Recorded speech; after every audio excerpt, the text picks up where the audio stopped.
안녕하세요. 오늘은 1월 23일이고요. 지금 시간은 저녁 11시 50분이에요. 오늘 날씨가 무진장 추웠어요. SOXL은 다음 주부터 비중을 축소할 예정이에요. 전기차는 치킨 게임이 시작됐대요. 중국은 증시 부양을 위해 428조를 투입할 예정이라고 합니다. 구독, 좋아요 부탁드립니다. 차이나 전기차는 아직도 마이너스 56%고요. SOXL은 0.7% 정도 하락을 하고 있어요. 현재 159% 수익 구간이고요. 40달러 고지가 얼마 남지 않았어요. 다음 주 30날 실적 발표를 하는 AMD의 끝으로 비중을 상당 부분 축소할 예정이에요.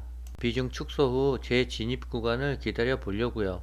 내일은 제조업과 서비스 구매 관리자 지수 발표가 있고요. 테슬라와 ASML 실적 발표가 있습니다. 테슬라의 실적 발표가 조금 걱정스러워요. 테슬라의 실적과 가이던스가 아마도 저조할 것 같습니다. 하지만 ASML은 좋을 거예요. 아마도 테슬라가 증시를 조금은 끌어내릴 것 같아요. 주식의 초고수들은 매수 1순위로 버크셔 해서웨이를 매수했대요. 그리고 마이크로소프트와 테슬라도 매수했다고 합니다. 매도 상위는 TQQQ와 TMF, SOXL, 그리고 FNGU였답니다. 개인적인 생각에는 이번에도 초고수들의 투자가 헛방을 친 것 같아요. 차이나 전기차는 오늘 전저점을 찍고 다시 조금 반등했어요. 0.34% 상승을 했는데요. 상승은 바라지도 않고 더 이상 하락만 안 했으면 좋겠어요. 중국의 3월 양해가 끝나고 2분기부터는 중국의 증시가 조금씩은 상승할 것 같아요. 4차 산업 시작 초기에서 전기차 섹터를 잘 투자하기는 했는데요. 우리나라가 아니라 중국에 투자한 게 큰 실수였어요. 본전이 올 때까지 조금 더 인내하고 기다려야 될 것 같아요. 상해 종합지수도 지하실을 파고 있어요. 중국 정부가 증시 부양을 위해 428조 원 규모 긴급 자금을 투입한대요. 사상 최대 규모의 증시 안정화 대책이라고 하는데요. 이 소식에 올 들어 하락세가 이어지던 중국 주요 증시가 일제히 상승세로 전환했어요. 중국 당국자들이 372조 원 규모의 증시 안정화 기금을 조성해 중국 증시에 투입하는 방안을 검토하고 있다고 보도했어요. 기금 제어는 중국 국유기업의 해외 계좌를 통해 조달할 방침이래요. 이와 동시에 중국증권금융공사와 중국 후이진 투자공사가 국가대표 펀드를 조성해 주식 매입에 나설 방침이래요. 국가대표 펀드 규모는 55조 8,200억 원을 웃돌 전망이래요. 소식통은 최고 지도부의 승인을 받으면 이르면 이번 주 증안기금 투입을 포함한 증시 부양책을 발표할 것이라고 말했습니다. 이번에 증시 부양책으로 조금은 숨통이 트일 것 같아요.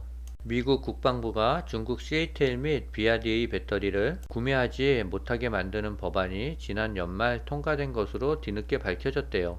블룸버그 통신에 따르면 미국 국방부는 2027년 10월부터 CATL과 비아디, 고션을 포함한 모두 6곳의 중국 업체들에게서 배터리 조달을 할 수 없게 됐대요.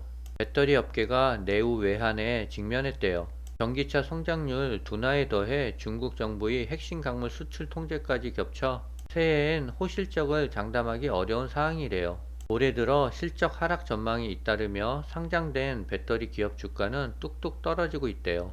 전기차 시장 둔화에 공급망 위기까지 더해지며 배터리 업계 전체가 불황의 터널에 빨려 들어갈 것이라는 우려가 나오고 있어요. 불씨를 땡긴 건 중국이래요. 중국 정부는 지난해 12월 1일부터 수출 통제 대상이던 인조 흑연에 더해 배터리 응급제형 고순도 천연 흑연을 새롭게 수출 통제 대상에 올렸대요. 갈륨과 게르마늄에 이어 천연 흑연까지 수출 통제 품목에 올린 건 중국이 배터리 산업에서 주도권을 놓치지 않겠다는 의도로 보인다고 말했습니다. 실제로 중국이 수출하는 흑연 물량은 빠르게 감소하고 있다는데요. 지난해 12월 중국의 천연 흑연 수출량은 3,973톤으로 수출 통제 직전인 11월 대비 91%가 줄었대요.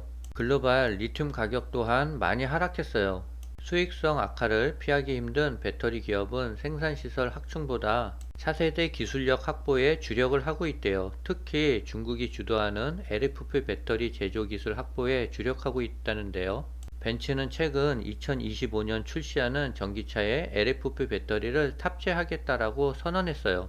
김필수 대림대 자동차 학과 교수는 LFP 배터리 시장은 향후 규모가 더 커질 전망이라며 시제품 개발과 동시에 전기차 개발 과정에 참여하면서 물량을 확보해야 한다라고 말했대요. 올해도 전기차 완성차 업체들이 치킨 게임이 돌입했는데요. 전기차 수요가 기지개를 켜지 못하면서 완성차 업체들이 잇따라 가격을 내리며 돌파구 찾기에 몰두하고 있대요. 고객의 구매 부담을 낮춰 시장 점유율을 지키려는 전략이랍니다. 연초부터 경쟁 과열 조짐을 보이면서 수익성 악화에 대한 우려의 목소리가 커지고 있어요. 비아디는 15일 독일에서 전기차 가격을 최대 15%까지 인하했고요. 지난해 초에는 테슬라가 가격 인하에 먼저 돌입하며 완성차 업계의 할인 경쟁을 이끌었다면 올해는 비아디가 한 발 더 앞서며 주도권을 가진 것이래요. 비아디가 가격 인하를 하자 테슬라는 이튿날 뒤에 전기차 가격을 낮춰 경쟁에 뛰어들었어요. 테슬라는 독일, 프랑스, 네덜란드, 노르웨이, 덴마크 등 유럽 전역에서 모델 Y 가격을 최대 9% 내리며 할인 공세에 나섰대요. 올해는 전기차 관련 주식들은 별로 안 좋을 것 같아요. 지금 시간 12시 20분인데요. SOXL은 0.3% 정도 하락을 하고 있어요. 오늘은 여기까지입니다.